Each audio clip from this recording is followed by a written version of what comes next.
Hello bachcho, let's see this question. The question says read the following extracts and answer the questions that follow in 1 or 2 lines each.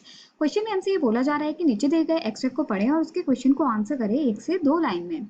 The extract is I am an orphan roaming the street. I pattern sawdust with my hushed bare feet. The silence is golden.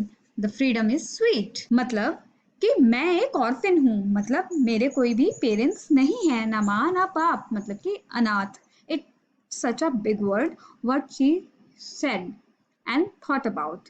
ठीक है, तो मैं एक अनाथ हूँ और एक street पर घूम रही हूँ जहां पर बहुत सारी डस्ट है और मैं उस पर चलकर अपने खाली पैरों से पैटर्न्स बना रही हूँ.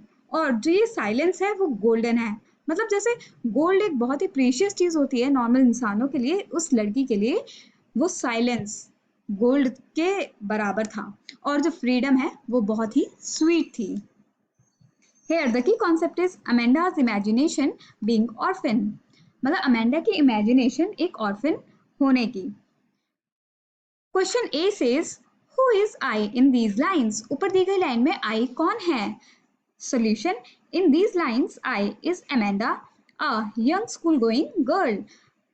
ऊपर दी गई लाइनों में आई जो है वो अमेंडा है, जो एक यंग गर्ल है जो स्कूल जाती है. Question B, what does I imagine herself to be and why. I मतलब अमेंडा क्या इमेजिन कर रही है अपने लिए और क्यों. Solution: Amanda imagines to be an orphan.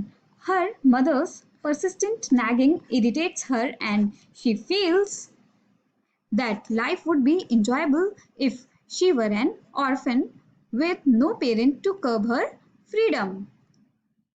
तो बच्चों अमेंडा जो है वो ये इमेजिन कर रही है कि काश वो एक ऑर्फन होती, मतलब अनाथ बच्ची होती, क्योंकि उसकी जो मदर की नैगिंग थी, टोकना था बहुत ज़्यादा, वो उसको इरिटेट कर रहा था और वो ऐसा फील कर रही थी कि लाइफ बहुत ज़्यादा अच्छी और इन्जॉयबल होती अगर वो एक ऑर्फन होती, ना उसके कोई पेरेंट्स होते और ना ही उसको कोई डिस्टर्ब करता, वो एकदम फ्रीडम से जी रही होती अपनी जिंदगी. Question C, what would I do as an orphan.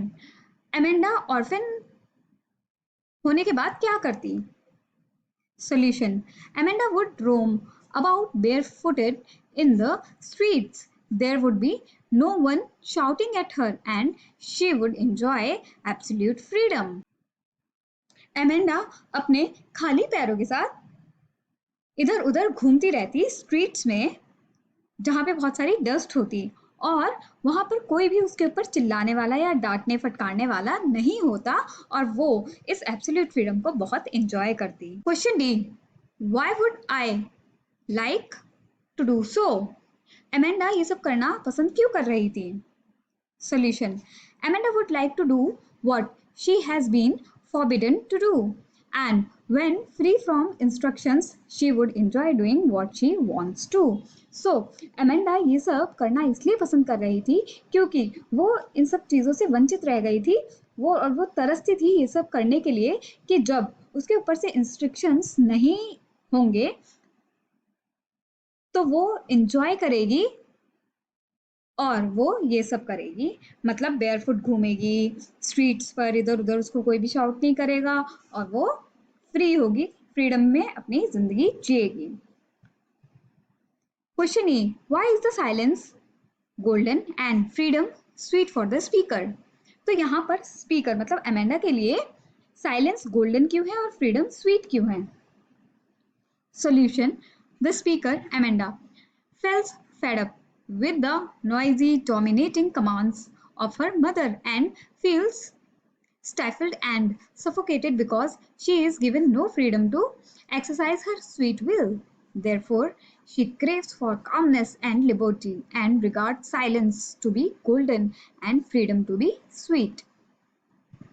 तो यहाँ पर जो स्पीकर है अमेंडा, वो एकदम फेड अप हो चुकी है इतनी नॉइजी और डोमिनेटिंग कमांड से जो उसकी मदर उसको कंसिस्टेंटली देती रहती हैं और वो बहुत ज़्यादा सफोकेटेड, एकदम उसका दम घुटता है इन सब चीज़ों से, क्योंकि उसको कोई भी फ्रीडम नहीं दी जा रही कि वो अपनी जो विल है, अपनी जो इच्छाएं हैं उनको एक्सरसाइज कर सके, उनको कर सके.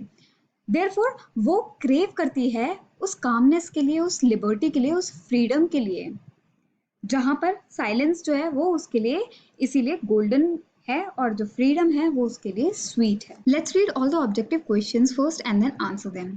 Question A, I in this extract is Amanda. Amanda extract में आई है। The speaker would like to live like a end dash the streets barefoot.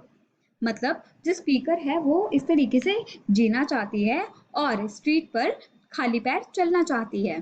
तो यहाँ पर फर्स्ट डैश में आएगा orphan and the second dash में आएगा रोम।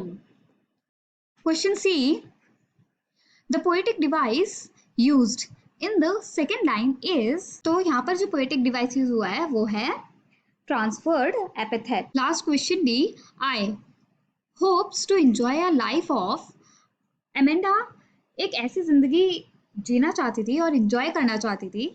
Option number 1 silence and stillness, option number 2 silence and hard work, option number 3 hard work and solitude, option number 4 solitude and freedom. So answer to this question is option 4, that is solitude and freedom. Here are the answers to the objective type questions all together. Question A, Amanda. Question B, orphan, room.